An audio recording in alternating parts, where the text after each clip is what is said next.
Hello बच्चों, तो स्वागत है आपका एक बार फिर से हमारे इस चैनल पे जिसका नाम है मेक इट इजी। तो आज मैं आपके लिए लेके आया हूं एक नया टॉपिक जिसका नाम है magnetic force on a charged particle. Magnetic force. आज हम देखेंगे कि एक चार्ज्ड पार्टिकल के ऊपर कितनी फोर्स लगती है जब उसे मैग्नेटिक फील्ड में रखा जाता है, और कब लगती है कब नहीं लगती है। क्या बात समझ में आ रही है? अगर आपको याद होगा तो इलेक्ट्रोस्टैटिक्स में आपने जरूर पढ़ा होगा कि अगर एक एक्सटर्नल इलेक्ट्रिक फील्ड में मैं किसी चार्ज पार्टिकल को रख देता हूं, मान लीजिए किसी पॉजिटिव चार्ज पार्टिकल को, तो इस पॉजिटिव चार्ज पार्टिकल के ऊपर इलेक्ट्रिक फील्ड की वजह से एक फोर्स लगती है जिसे हम लिखते हैं Q इंटू ई। Q इंटू ई आपको याद होगा, इलेक्ट्रोस्टैटिक फोर्स कहते हैं इसको। क्या बात समझ में आ रही है? अब अगर ये चार्ज पार्टिकल रेस्ट पे है तब भी ये फोर्स लगेगी, अगर ये मोशन में है तब भी ये फोर्स लगेगी। और अगर मैं डायरेक्शन की बात करूं, अगर ये चार्ज पॉजिटिव है तो ये फोर्स कौन सी डायरेक्शन में लगेगी बच्चों? जिस डायरेक्शन में इलेक्ट्रिक फील्ड जा रही है। क्या बात समझ में आ रही है? और अगर मैं बात करूं कि अगर इलेक्ट्रिक फील्ड के अंदर आपने कोई नेगेटिव चार्ज रखा हुआ है तो यहां पे जो फोर्स लगेगी वो उससे उल्टी डायरेक्शन में लगेगी, लेकिन लगेगी कितनी? Q इंटू ई। ये जो फोर्स है वो किस पर डिपेंड करेगी? चार्ज पार्टिकल के चार्ज के ऊपर और इलेक्ट्रिक फील्ड की स्ट्रेंथ के ऊपर। क्या बात समझ में आ रही है? इसके अलावा आप यहां पे ये भी बोल सकते हैं कि चार्ज पार्टिकल को एक एक्सेलरेशन मिलेगी Q E अपॉन m। ये कुछ भी नहीं बच्चों, न्यूटन का second law, force upon mass.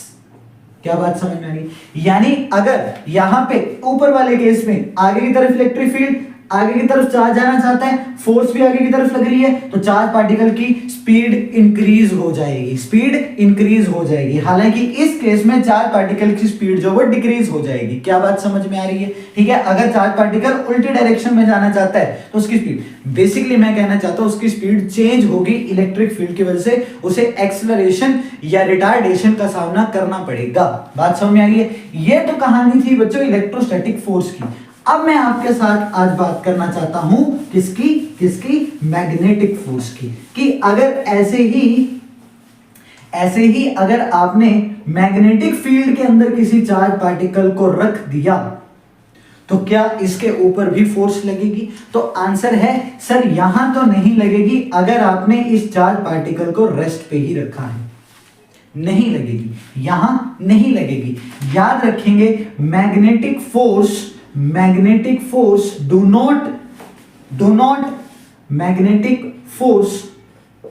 not act on stationary charges। Stationary charges के ऊपर मैग्नेटिक फोर्स नहीं लगती है बच्चों, जबकि इलेक्ट्रिक फोर्स स्टेशनरी चार्जेस पर भी लगती है और मूविंग चार्जेस पर भी लगती है। क्या बात समझ में आ रही है? इसका कारण यह है कि स्टेशनरी चार्जेस मैग्नेटिक फील्ड को प्रोड्यूस ही नहीं करते। क्या बात समझ में आ रही है? स्टेशनरी चार्जेस सिर्फ इलेक्ट्रिक फील्ड ही प्रोड्यूस करते हैं, ये आपको पता होना चाहिए। बात समझ में आ रही है? जबकि मूविंग चार्जेस जो यूनिफॉर्म वेलोसिटी से मूव कर रहे हैं, जो कि हम इस चैप्टर में पढ़ेंगे, बात समझ में आ रही है, जो यूनिफॉर्म वेलोसिटी से मूव कर रहे चार्जेस होते हैं वो इलेक्ट्रिक फील्ड के साथ साथ मैग्नेटिक फील्ड भी प्रोड्यूस करते हैं। अब हम देखते हैं यहाँ पे मैग्नेटिक फोर्स कितनी लगती है और कब लगती है, कैसे लगती है। बात समझ में आ रही है? तो मैं यहाँ पे सबसे पहले तो मैग्नेटिक फोर्स का एक्सप्रेशन ही लिख देता हूं कि मैग्नेटिक फोर्स है ना, फोर्स कौन से वाली? Magnetic force experienced by a charged particle. Magnetic force experienced by a charged particle inside magnetic field. ये कितनी होती है बच्चों? ये होती है F is equal to Q into V cross B। F is equal to Q into V cross B। क्या बात समझ में आई? F is equal to Q into V cross B। यहां पर F क्या है? ऑब्वियसली F है फोर्स कितनी लगी चार्ज के ऊपर, Q है ऑब्वियसली चार्ज, आप सभी को पता होगा। V है यहां पे वेलोसिटी ऑफ चार्ज, और B है यहां पे मैग्नेटिक फील्ड। आप इस एक्सप्रेशन में तीन तीन वेक्टर्स देख सकते हैं बच्चों, तीन तीन वेक्टर्स देख सकते हैं। फोर्स एक वेक्टर है, वेलोसिटी एक वेक्टर है, और मैग्नेटिक फील्ड एक वेक्टर है। और यहां पे आप वेलोसिटी और मैग्नेटिक फील्ड के बीच एक साइन देख सकते हैं जो कि है क्रॉस प्रोडक्ट या फिर वेक्टर प्रोडक्ट।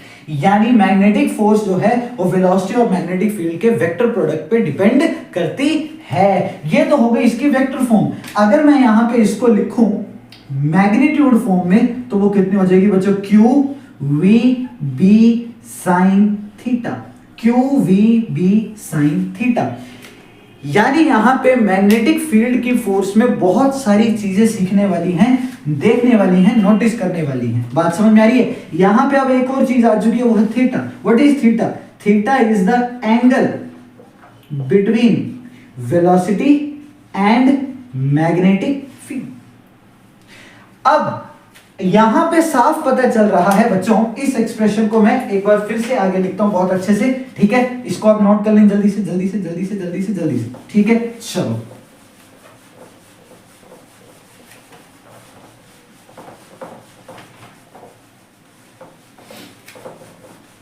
चलो, तो देखो यहां पे मैं क्या कह रहा हूं, ठीक है? अभी तक मैं एक्सप्रेशन लिख रहा हूं सिर्फ F is equal to Q V B sine theta. ये है मैग्नेटिक फोर्स का बच्चों magnitude, Q V B sine theta. अब यहां पे साफ पता चल रहा है, पहली बात नोट करने वाली वो क्या है कि अगर कोई चार्ज पार्टिकल है ही नहीं, कोई न्यूट्रल पार्टिकल है, तो उसके ऊपर फोर्स जीरो होगी। ये तो नोट करने लायक भी नहीं है क्योंकि चार्ज ही जीरो है तो फोर्स तो जीरो होगी। लेकिन दूसरी बात नोट करने वाली है बच्चों कि V, if velocity is equal to zero, velocity of charge particle is zero, that is charge is at rest। अगर चार्ज रेस्ट पे है बच्चों, अगर चार्ज रेस्ट पे है, ठीक है, if charge is at rest then magnetic field की force is equal to zero, no magnetic force will act। यानी स्टेशनरी चार्जेस के ऊपर मैग्नेटिक फील्ड की फोर्स एक्ट नहीं करती है। याद रखेंगे इसको, सेकंड पॉइंट, ठीक है? थीटा पे भी डिपेंड करेगा। अब हो सकता है कि चार्ज मूव कर रहा है लेकिन मूव करने के बावजूद भी फोर्स नहीं लग रही। ऐसा भी हो सकता है कि मूव कर रहा हो फिर भी फोर्स ना लग रही हो। देखो रेस्ट पे तो वैसी फोर्स नहीं लग रही, तो हमने कहा मूविंग चार्जेस पर फोर्स लगेगी, लेकिन मूविंग चार्जेस पर भी हमेशा फोर्स लगेगी जरूरी नहीं है। डिपेंड करेगा किसके ऊपर बच्चों? थीटा के ऊपर। तो यहां पे हम देख सकते हैं if theta is equal to 0 degree तो साइन जीरो कितना होता है? जीरो, तो फोर्स भी जीरो हो जाएगी। फोर्स भी कितनी हो जाएगी? जीरो। लेकिन theta is equal to zero होने का मतलब क्या है बच्चों? थीटा है क्या? वेलोसिटी और मैग्नेटिक फील्ड के बीच एंगल, दैट इज वेलोसिटी जो है is parallel to magnetic field है। या मैं ऐसे कह सकता हूं कि charge is moving in the same direction of magnetic field. यानी जिस डायरेक्शन में मैग्नेटिक फील्ड है चार्ज भी उसी डायरेक्शन में मूव कर रहा है, तब भी उसके ऊपर कोई भी मैग्नेटिक फील्ड की फोर्स जो है वो नहीं लगेगी। कि अगर मान लिया मैग्नेटिक फील्ड ऐसे है इस डायरेक्शन में और चार्ज पार्टिकल मूव कर रहा है v वेलोसिटी के साथ इस डायरेक्शन में, इस केस में बच्चों कोई भी मैग्नेटिक फील्ड की फोर्स इसके ऊपर नहीं लगेगी। जबकि इलेक्ट्रिक फील्ड में ऐसा कोई केस नहीं होता। क्या बात समझ में आ रही है? याद रखेंगे इसको, ठीक है? ऐसे ही अगर मैं थर्ड पॉइंट बोलूं तो क्या बच्चों साइन 180 भी जीरो ही होता है, साइन जीरो भी जीरो होता है, साइन 180 भी जीरो ही होता है। क्या बात समझ में आ रही है?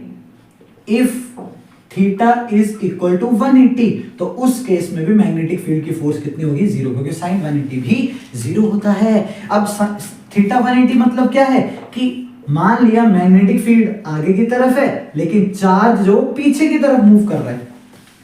मैग्नेटिक फील्ड आगे की तरफ, चार्ज इस तरफ, मतलब charge is moving opposite to magnetic field.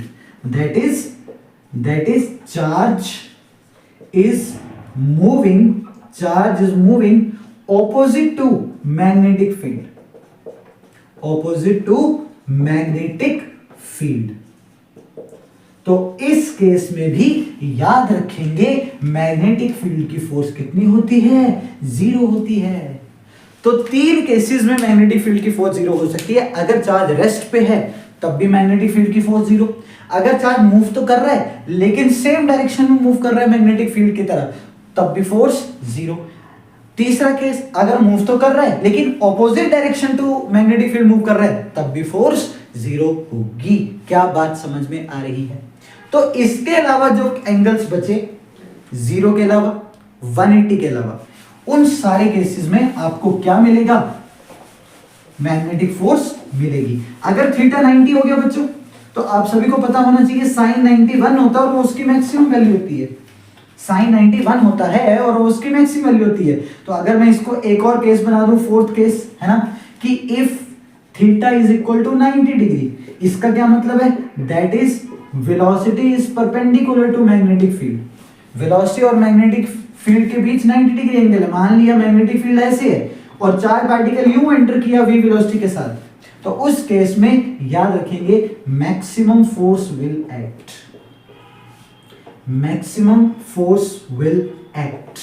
क्या बात समझ में आ रही है? उसकी आप वैल्यू भी निकाल सकते हैं। साइन 91 हो जाएगा तो F मैक्सिमम की वैल्यू कितनी होगी, मैग्नीट्यूड की ही बात कर रहा हूं मैं, QVB, क्योंकि साइन 90 तो 1 हो गया। क्या बात समझ में आ रही है आपको? ठीक है, इस एक्सप्रेशन का यूज करके हम लोग मैग्नेटिक फील्ड का डायमेंशनल फॉर्मूला भी निकाल सकते हैं। तो देखो B किसके बराबर हो जाएगा, F अपॉन QV। यहां पे F मैक्स है। क्या बात समझ में आ रही है? तो यहां पे अगर मैं डायमेंशनल फॉर्मूला लिखने की कोशिश करूं तो फोर्स का डायमेंशनल फॉर्मूला सभी को पता होना चाहिए, mlt-2 अपॉन में चार्ज का डायमेंशनल फॉर्मूला at होता है और वेलोसिटी का डायमेंशनल फॉर्मूला lt-1 होता है। ये आप सभी को पता होगा।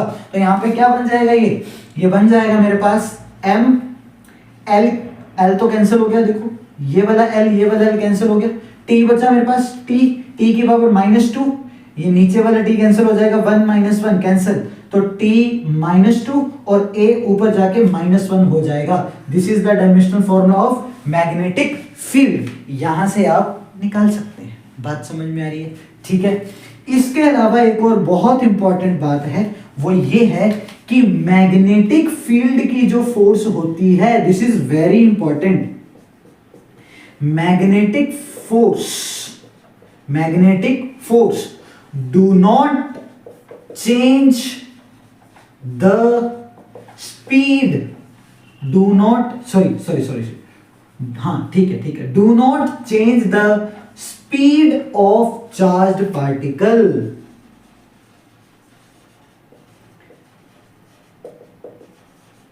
Do not change the speed of charged particle. It only changes direction. It only changes direction.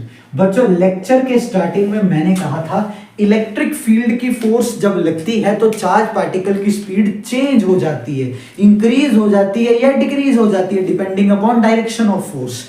लेकिन मैग्नेटिक फोर्स जो है वो चार्ज पार्टिकल की डायरेक्शन चेंज करती है ओनली, स्पीड को चेंज नहीं करती है।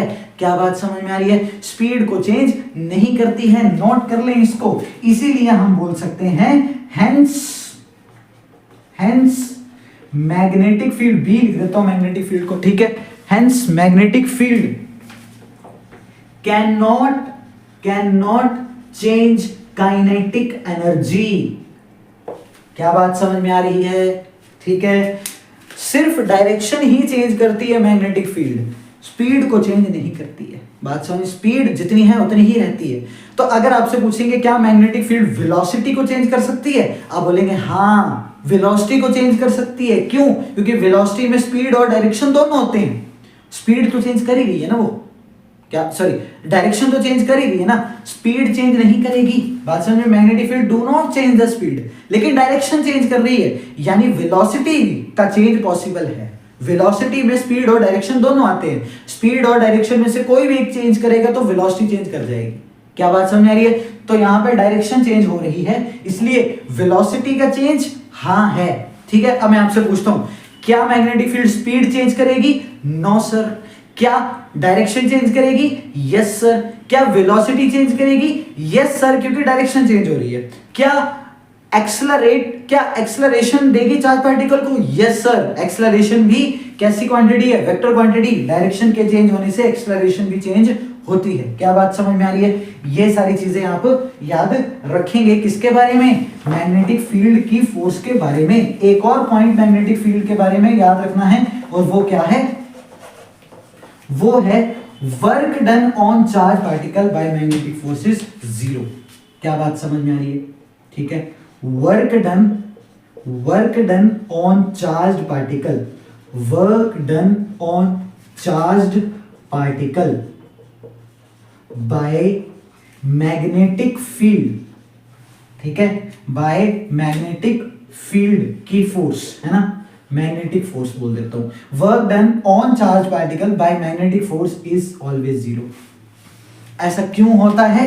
क्योंकि मैग्नेटिक फील्ड की जो फोर्स होती है, जो मैंने अभी लिखी, Q into V cross B, Q into V cross B। याद रखने वाली बात है, मैग्नेटिक फील्ड की जो फोर्स होती है वो चार्ज पार्टिकल की वेलोसिटी से हमेशा परपेंडिकुलर एक्ट करेगी। कैसे एक्ट करेगी? हमेशा परपेंडिकुलर एक्ट करेगी। एंड ऑल्सो वो मैग्नेटिक फील्ड से भी परपेंडिकुलर ही होगी।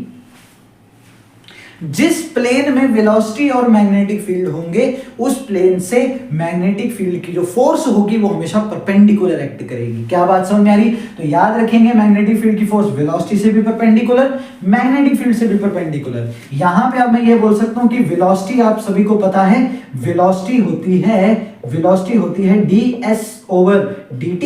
तो यहां से मैं ये भी बोल सकता हूं कि मैग्नेटिक फील्ड की फोर्स जो होगी वो डिस्प्लेसमेंट से भी परपेंडिकुलर होगी, और जब फोर्स डिस्प्लेसमेंट परपेंडिकुलर होते हैं तो वर्क डन कितना होता है? 0 होता है। ये रहा। क्या इतनी बातें समझ में आई आपको? अब बात यह है कि मैग्नेटिक फील्ड की जो फोर्स लगेगी उसकी डायरेक्शन कैसे निकालेंगे। इतना तो हमें पता है कि वो वेलोसिटी से भी परपेंडिकुलर होगी और मैग्नेटिक फील्ड से भी परपेंडिकुलर होगी। तो बच्चों, इसको फाइंड करने के हमारे पास रूल्स हैं। जिन रूल्स में से 2 रूल्स हैं हमारे पास। एक है राइट हैंड पाम रूल, जो कि ज्यादा सिंपल रूल, और एक है फ्लेमिंग्स लेफ्ट हैंड रूल। क्या बात समझ में आ रही है? तो चलो जरा देखते हैं यहाँ पे कि मान लिया यहां पर अगर ये मैग्नेटिक फील्ड है, ठीक है, जो कि प्लेन से अंदर की तरफ जा रही है, परपेंडिकुलर है, ठीक है, प्लेन से अंदर की तरफ जा रही है। एक चार्ज पार्टिकल आया Q और वो V वेलोसिटी के साथ इसके अंदर किया। क्या बात समझ में आ रही है? आपको क्या करना है? राइट हैंड निकालना है। आपको क्या करना है? राइट हैंड निकालना है बच्चों, ठीक है, राइट हैंड निकालना है, ठीक है। और राइट हैंड की फिंगर्स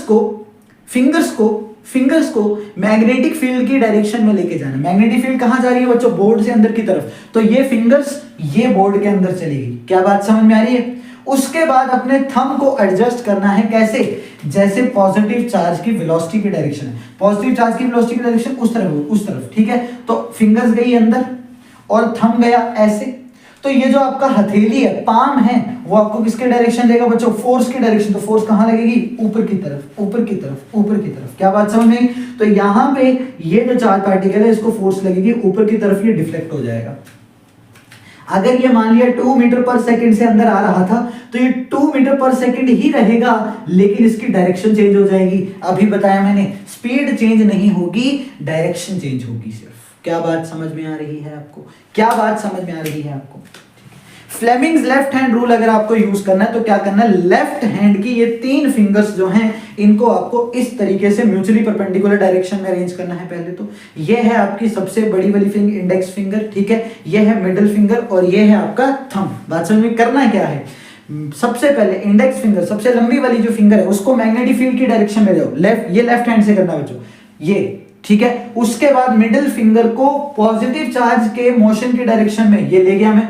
फिर थंब आपको खुद ब खुद किसके डायरेक्शन दे देगा बच्चों? फोर्स की डायरेक्शन। तो देखो फोर्स कहां जा रही है? ऊपर की तरफ। आ रही बात समझ में? ठीक है। इसका एक और एग्जांपल कर लेते हैं। मान लीजिए चार्ज ऐसे आ रहा था, मान लीजिए चार्ज ऐसे आया V वेलोसिटी के साथ, बात समझ में आ रही है? तो कैसे करना है, राइट हैंड की फिंगर्स मैग्नेटिक फील्ड की डायरेक्शन में, थंब देखो खुद ब खुद ऊपर की तरफ जा रहा है तो कोई टेंशन नहीं है, पाम कहाँ है, मेरी तरफ मेरी तरफ मेरी तरफ, तो फोर्स कहाँ लगेगी, इस तरफ। क्या बात समझ में आ रही है? ठीक है, अगर ये ऐसे आ रहा होता, अगर ये ऐसे आ रहा होता, अगर ये ऐसे आ रहा होता, फिर क्या करते, फिर अंदर की तरफ मैग्नेटिक फील्ड, वेलोसिटी की डायरेक्शन, थंब ये मेरी तरफ है तो नीचे की तरफ, तो ये ऐसे हो जाता। क्या बात समझ में आ रही है? ठीक है, इस तरीके से हम लोग डायरेक्शंस को देखेंगे। ठीक है, तो जल्दी से इन सारी बातों को नोट करें और फिर एक दो क्वेश्चंस करने की कोशिश करते हैं।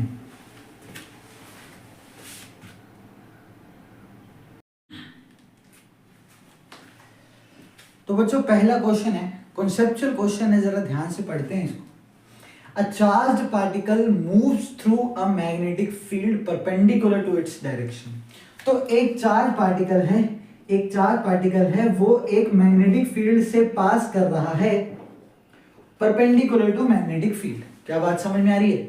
आपको बताना है उसकी क्या काइनेटिक एनर्जी चेंज करेगी? नहीं, काइनेटिक एनर्जी स्पीड पे डिपेंड करती है, स्केलर क्वांटिटी है। क्या बात समझ में आ रही है? डायरेक्शन से इसका कोई लेना देना नहीं है। याद रखेंगे मैग्नेटिक फील्ड की फोर्स सिर्फ किसको चेंज करती है? स्पीड सेम रहती है, चेंज कौन होता है? डायरेक्शन चेंज होता है। तो जो डायरेक्शन के चेंज होने से चेंज हो जाएगा वही चेंज होगा। क्या बात समझ में आ रही है? स्पीड सेम है तो काइनेटिक एनर्जी चेंज नहीं कर सकती। मैं यहां नीचे लिखता जाता हूं, काइनेटिक एनर्जी भी क्या रहेगी बच्चों? सेम रहेगी, तो काइनेटिक एनर्जी चेंज नहीं होगी। ए ऑप्शन गलत है। नेक्स्ट आ जाओ, P for momentum. Momentum change करेगा? यस, मोमेंटम चेंज करेगा। मोमेंटम क्या करेगा? चेंज करेगा। क्यों चेंज करेगा? क्योंकि मोमेंटम का फॉर्मूला था मास इनटू वेलोसिटी, और वेलोसिटी चेंज करती है। सर आपने बोला स्पीड तो चेंज नहीं करती। हाँ, स्पीड चेंज नहीं करती लेकिन वेलोसिटी चेंज करती है, क्योंकि वेलोसिटी में डायरेक्शन भी होती है और डायरेक्शन चेंज होती है मैग्नेटिक फील्ड से। क्या बात समझ में आ रही है? इसलिए मोमेंटम चेंज होगा, मोमेंटम चेंज होगा, ये तो सही है। काइनेटिक एनर्जी कांस्टेंट रहेगी, ये भी सही है, यानी बी ऑप्शन हमारा बिल्कुल सही है। दोनों चेंज नहीं हो सकते, मोमेंटम जो है वो तो चेंज करेगा, वो काइनेटिक एनर्जी चेंज नहीं करेगी, दोनों कांस्टेंट नहीं हो सकते। बी ऑप्शन हमारा बिल्कुल सही होगा। मुझे उम्मीद है आपको समझ में आया होगा, जल्दी से नोट करें, फिर नेक्स्ट क्वेश्चन करते हैं। क्वेश्चन नंबर 2 आपके सामने है, कुछ भी नहीं है, आपके पास चार्ज गिवन है 1 माइक्रोकूलम यानी 10 रेज़ टू पावर -6 कूलम। ठीक है, वेलोसिटी गिवन है, वेलोसिटी गिवन है 2i cap plus 3j cap plus 4k cap, और मैग्नेटिक फील्ड भी गिवन है। कितनी गिवन है? 5i cap plus 3j cap -6k cap, और लास्ट में 10 की पावर -3 भी लिखा है इसके साथ, तो इसको हम लास्ट में लगा देंगे, कोई टेंशन वाली बात नहीं है। हमें फोर्स निकालनी है बच्चों, तो फोर्स होती है Q into V cross B। इन्होंने कहा है फोर्स जो वो इस जैसी शक्ल की आएगी कि F होगा और 10 की पावर -9 होगा, तो 10 की पावर -9 छोड़ के जो F होगा वो हमें बताने कितना होगा। तो कुछ भी नहीं बच्चों, फोर्स तो होती Q into V cross B, यानी इन दोनों को क्रॉस प्रोडक्ट तो मुझे करना पड़ेगा और उसको फिर Q के साथ मल्टीप्लाई करना पड़ेगा। क्या बात समझ में आ रही है? ठीक है, चलो देखते हैं। तो सबसे पहले मैं क्रॉस प्रोडक्ट निकालता हूं V क्रॉस B, है ना? V क्रॉस B कितना आएगा, और उसका मैं मैग्नीट्यूड निकालने की कोशिश करूंगा। ठीक है, तो कैसे निकालते हैं आप सभी को पता होगा, ऐसे दो डंडियां लगाते हैं। ठीक है, जब भी क्रॉस प्रोडक्ट करते हैं तो यहाँ पे 2 3 4 V लिख दिया, V क्रॉस B करना है पहले वाला वेक्टर, फिर 5 फिर 3 फिर -6। कैसे करते हैं? पहले आप लिख लो i कैप, फिर लगाओ माइनस, फिर लिख लो आप j कैप, फिर लगाओ प्लस, फिर लिख लो आप k कैप। बात समझ में आ रही है? जब i कैप वाला लिखेंगे तो i कैप वाला छुपा लेंगे, क्या बचेगा? फिर इसको और इसको मल्टीप्लाई करेंगे। बात समझ में आ रही है? ऐसे करते हैं ना, तो 3 इंटू -6 कितना हो गया? -18, फिर 3 4 से कितना हो गया? 12, बीच में माइनस लगता है, यहाँ पे माइनस लगता है, ये फॉर्मूले का। बात समझ में आ रही है? अच्छा, फिर j कैप वाला छुपा लो, फिर जो बचा आपके पास, ठीक है, फिर बचा 2 इंटू -6 -12 -5 4 जा 20, फिर k कैप वाला छुपा लो, तो क्या बचेगा? 2 3 जा 6 5 3 जा 15, 2 3 जा 6 5 3 जा 15, तो कितना आ जाएगा मेरे पास? -30 i कैप ये हो जाएगा -32 माइनस माइनस प्लस 32 जे कैप और 6 माइनस 15 ये हो गया -11 के कैप। क्या बातें समझ में आ रही हैं आपको? ठीक है, मैंने कुछ गलती तो नहीं की, एक बार देख लेते हैं। ठीक है, जे कैप जो है माइनस और 5 4 20, हाँ सही है, यही आएगा मेरे पास। ठीक है, अब यहां पे आपको सबसे पहले तो क्या करना पड़ेगा, इसका मैग्नीट्यूड निकालना पड़ेगा बच्चों। ठीक है, तो मैग्नीट्यूड कैसे निकलता है, -30 का स्क्वायर प्लस 32 का स्क्वायर और प्लस -11 का स्क्वायर।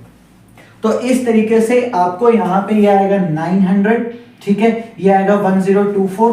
ठीक है, मैं कर देता हूं इसको, ये आएगा 900 और 32 का स्क्वायर। मैं कोई कैलकुलेशन मिस्टेक ना कर दूं, इसलिए आप खुद एक बार ट्राई करना इसको अपने आप से। बात समझ में आ रही है? तो ये मेरे पास निकल के आएगा, इसको आप सॉल्व करेंगे तो आपका आंसर आएगा। आई बात समझ? ठीक है, तो सिंपल फॉर्मूला बेस्ड क्वेश्चन था Q into V cross B। तो चलते हैं नेक्स्ट क्वेश्चन की तरफ। क्वेश्चन नंबर 3 आपके सामने ये रहा, a charged particle is projected in magnetic field this. Magnetic field given है आपके पास, एक चार्ज पार्टिकल को प्रोजेक्ट किया गया। तो जैसे ही प्रोजेक्ट किया गया उस चार्ज पार्टिकल को एक एक्सेलरेशन मिली और ये उसकी एक्सेलरेशन है। तो आपके पास मैग्नेटिक फील्ड गिवन है और एक्सेलरेशन गिवन है, और एक्सेलरेशन में एक अननोन है x, उस x की वैल्यू आपको बतानी है। अब बच्चों एक बात मैंने आपको बताई थी, मैग्नेटिक फील्ड की जो फोर्स होती है वो परपेंडिकुलर होती है मैग्नेटिक फील्ड से और वेलोसिटी से भी, मैग्नेटिक फील्ड से परपेंडिकुलर होती है। फोर्स और एक्सेलरेशन हमेशा सेम डायरेक्शन में होते हैं। जिस डायरेक्शन में फोर्स लगती है एक्सेलरेशन भी उसी डायरेक्शन में लगती है। मैकेनिक्स का सिंपल सा कॉन्सेप्ट है, ये ध्यान देना। फोर्स और एक्सेलरेशन हमेशा सेम डायरेक्शन में होते हैं। तो अगर फोर्स परपेंडिकुलर है मैग्नेटिक फील्ड से ना, इसका मतलब यह है कि एक्सेलरेशन भी जो होगी वो परपेंडिकुलर होगी मैग्नेटिक फील्ड से। फोर्स एंड एक्सेलरेशन मैं लिख देता हूं, force and acceleration are in same direction. ये हमेशा ट्रू होता है। जिस डायरेक्शन में फोर्स लगती है एक्सेलरेशन भी बॉडी को उसी डायरेक्शन में मिलती है। क्या बात समझ में आ रही है? अगर एक्सेलरेशन मैग्नेटिक फील्ड से परपेंडिकुलर है, ये दोनों वेक्टर्स परपेंडिकुलर हैं, तो क्या इनका डॉट प्रोडक्ट 0 होना चाहिए? बिल्कुल होना चाहिए। तो यहां पर मैं बोल दूंगा A डॉट B जो होगा वो 0 होगा। ऐसे ही बच्चों मैं ऐसे भी बोल सकता हूं इन सारी कंडीशन में, क्योंकि मैंने आपको बोला था कि force perpendicular to magnetic field होती है, तो फोर्स और मैग्नेटिक फील्ड का भी डॉट प्रोडक्ट आप 0 कर सकते हैं। क्या बात समझ में आ रही है? ठीक है, इसके अलावा एक्सेलरेशन और मैग्नेटिक फील्ड का भी डॉट प्रोडक्ट 0 कर सकते हैं। बात समझ में आ रही है? फोर्स और वेलोसिटी जो है वो भी परपेंडिकुलर है, तो उनका भी डॉट प्रोडक्ट कितना हो सकता है? 0 हो सकता है। क्या बात समझ में आ रही है? ये ऐसी चीजें हैं जो कि आपको पता होनी चाहिए। अच्छा, अब इधर आ जाओ, आप बड़े ध्यान से आ जाओ आ जाओ आ जाओ आ जाओ। तो एक्सेलरेशन कितनी है मेरे पास? x i cap plus 2 j cap dot magnetic field कितनी है? 3 i cap plus 4 j cap. Dot product करना आपको आता ही होगा, 0 के बराबर करना है। i वाले को i वाले के साथ मल्टीप्लाई करते हैं, j वाले को j वाले के साथ। तो 3 इंटू एक्स कितना हो गया? 3x। 4 इंटू 2 कितना हो गया? 8 इज इक्वल टू 0। यहां से x की वैल्यू आएगी -8/3। तो मुझे उम्मीद है आपको ये क्वेश्चन भी समझ में आया होगा। जल्दी से इसको नोट करें, नोट करने वाली चीजों को नोट करें और फिर चलते हैं आगे। नेक्स्ट क्वेश्चन आपके सामने है, एक इनफाइनाइट वायर है, 4 एम्पियर करंट इसमें फ्लो कर रहा है।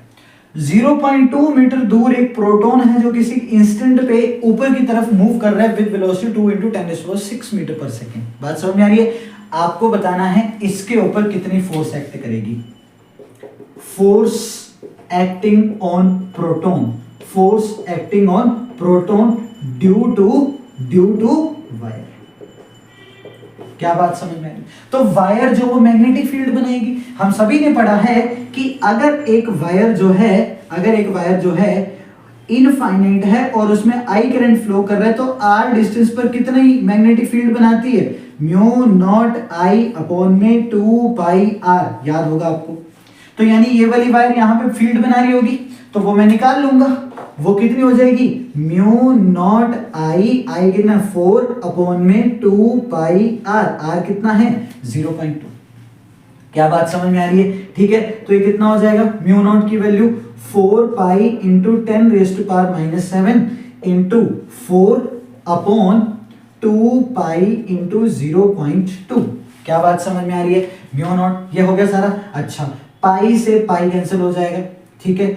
अच्छा, और क्या कैंसिल होगा, 2 2 जा 4 हो जाएगा, ठीक है। 2 इंटू ये बन जाएगा 0.1, तो ये मेरे पास बन रहा है 4 into 10 raise to power minus 7, ये 10 की पावर माइनस 1 ऊपर जाके प्लस 1 हो जाएगा, -6 टेस्ला। यानी यहां पर जो मैग्नेटिक फील्ड इसने बनाई वो कितनी बनाई, 4 इंटू 10 रेज टू पावर -6। आप डायरेक्शन भी देख सकते हैं, कैसे, थंब की डायरेक्शन में करंट और फिर फिंगर्स को करते हैं कर्ल, तो यहां मैग्नेटिक फील्ड कैसी जा रही है, अंदर की तरफ, और कितनी है मैंने निकाल ली 4 into 10 raise to power -6 tesla. Velocity कहां की तरफ है, देखो बच्चों, मैग्नेटिक फील्ड अंदर की तरफ, वेलोसिटी ऊपर की तरफ, यानी v और v के बीच 90 डिग्री एंगल है। अब क्वेश्चन बहुत आसान हो गया है, F is equal to Q V B sine 90। तो यहां पे चार्ज कितना है मेरे पास, 1.6 इंटू 10 रेज टू पावर -19। ये समझ में आया ना 90 कैसे हुआ, मैग्नेटिक फील्ड अंदर की तरफ है, देखो अंदर की तरफ, और वेलोसिटी ऊपर की तरफ जा रही है, तो v और b अंदर की तरफ 90 डिग्री एंगल।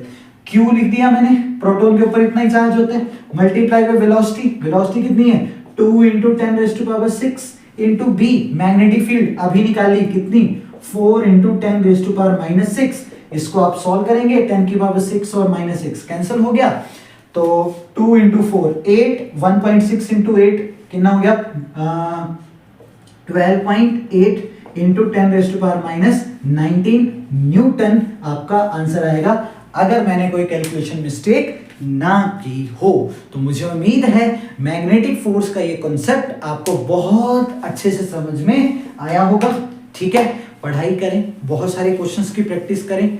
तो तब तक के लिए मिलते हैं नेक्स्ट वीडियो में लॉरेंज फोर्स के साथ, ठीक है, और मोशन ऑफ चार्ज पार्टिकल के साथ। तब तक के लिए आप पढ़ाई करते रहें। Thank you so much, love you बच्चों।